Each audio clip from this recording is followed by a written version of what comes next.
The continuity of the... Guys, listen. When Sunny told me if I want to play in a tournament, before I said no. Then she said it's gonna be fun. But I don't think we can play with Silent because he's been Radiant. And I realized, oh, okay, so it's gonna be like chill because they don't allow any Radiant players.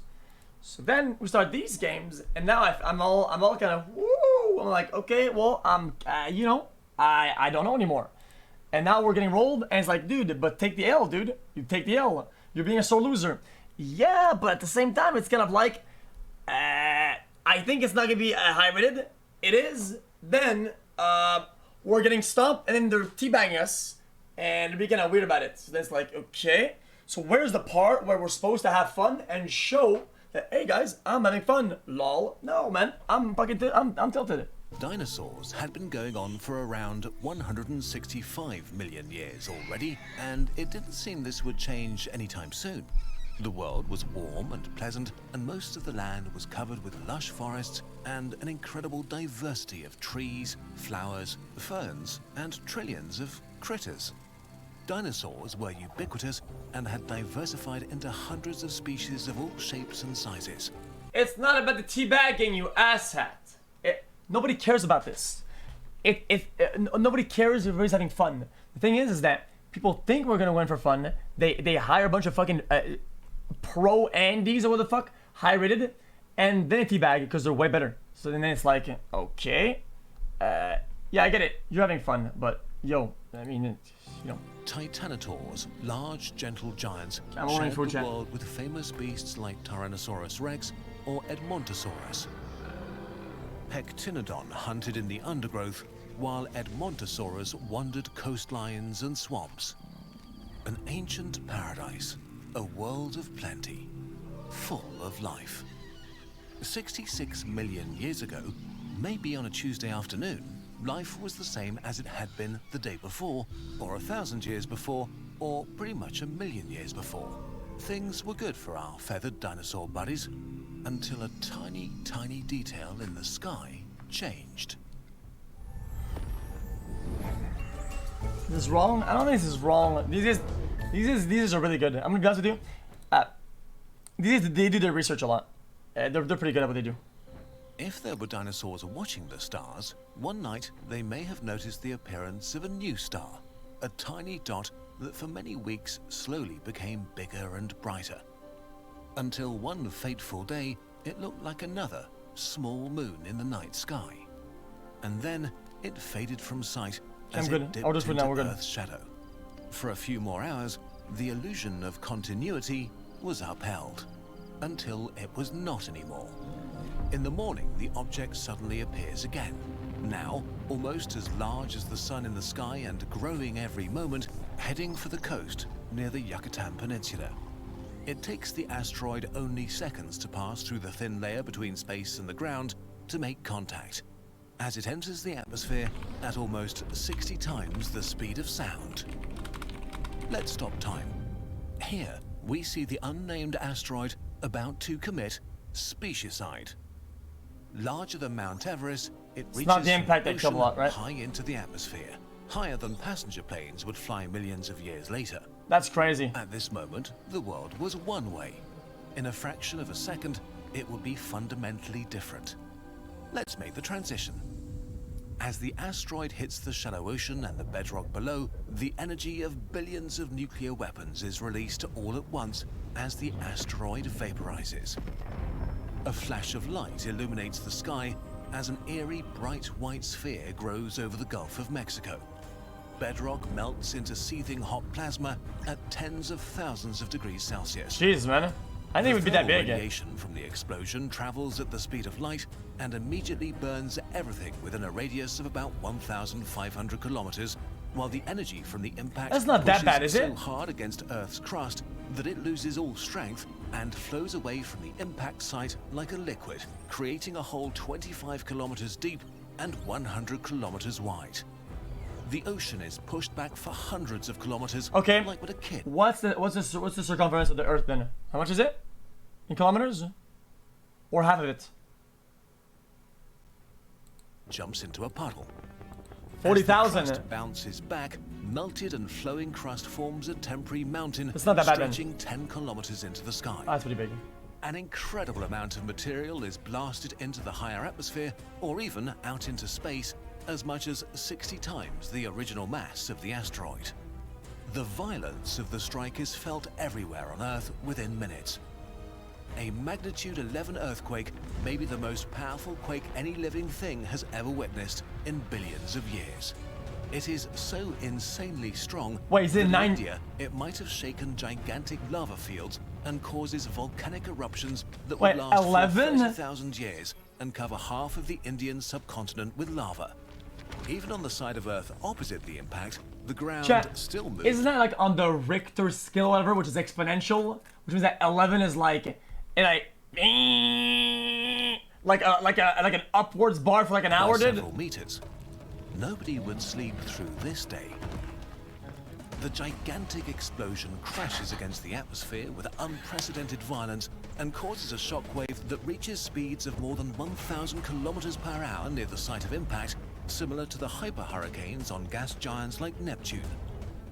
In Middle America, basically any soil, vegetation, or animal is just shredded into pieces and catapulted thousands of kilometers away. Now, the previously displaced oceans return. As the temporary mountain at the site of impact collapses, a ring of tsunamis as high as 1 kilometer, enough to cover all skyscrapers humans would ever build, heads in all directions. As they crash into the coasts of the continents surrounding the impact, they will drown thousands of kilometers of coastline. 15 hours later, some of the waves that get refracted around South America will still tower as much as 100 meters into the sky. But we still haven't talked about the worst thing yet. A lot of the debris yeeted into space will orbit Earth for thousands of years. Some may hit the Moon or even Mars. But most of it comes right back. When things fall through the atmosphere at such speeds, they get very hot, as in hundreds of degrees hot. And this happens to millions of tons of material everywhere. This rapidly heats up the atmosphere to insane temperatures. We don't know exactly how hot it got or how long this heat shock lasted, but there are two ideas here. Either the air was heated to hundreds of degrees for a few minutes, or to thousands of degrees for around 1 minute. In any case, the air became as hot as the inside of an industrial oven. How bad the global effects of this were is contested, but if enough heat reached the surface, a lot of plants and animals would have died very quickly if they couldn't bury themselves or escape into caves. The heat, together with raining debris, also may have ignited material on forest floors and sparked wildfires as the Earth rotated under the searing hot plume. In a few hours, massive wildfires were probably burning around. Technically, let's say the video stopped here and all these effects stopped right there. If the dinosaurs, some of them were in caves, they could have still possibly survived, right? And repopulated slowly and came out on top, right? I know there's more, but still. Some of them may have lasted for months and turned Earth into a horrifying, hot, hellish version because then they would have nothing to eat. As the day even still a little bit draws to an end, many of the dinosaurs are already dead, but the worst is still to come. The gigantic plume of vaporized material reaches the upper atmosphere and spreads around the whole globe. Together with the soot from the burning planet and the aerosols generated at impact, the planet sinks into a deep darkness, with only the remaining raging fires illuminating the scenery. Whatever plants survive the firestorms will now be starved for sunlight as global photosynthesis is temporarily shut down. Within days, temperatures crash as much as 25 degrees Celsius. The oceans were especially hard hit. The lack of sunlight killed over 90% of plankton, which form the basis of the food web of marine life. Ultimately, this would kill off the large marine reptiles and ammonites that used to dominate the seas. Ammonites. The biosphere the survivors now find themselves in is like an alien landscape. Ash, debris, and the burned remains of the formerly lush and blooming life cover the ground. The sky is dark and it's cold, and fresh food is scarce, while fungi thrive. For months and years, the planet will be a hostile and deadly place. The sudden global winter will last for decades. At least 75% of all species on Earth will just vanish from existence. Wait, that's not that. And so, You know, as the day ends, the world I thought it'd is be all of it. suddenly different. The continuity that went on for millions of years is no more. The era of the dinosaurs is over. Just like that.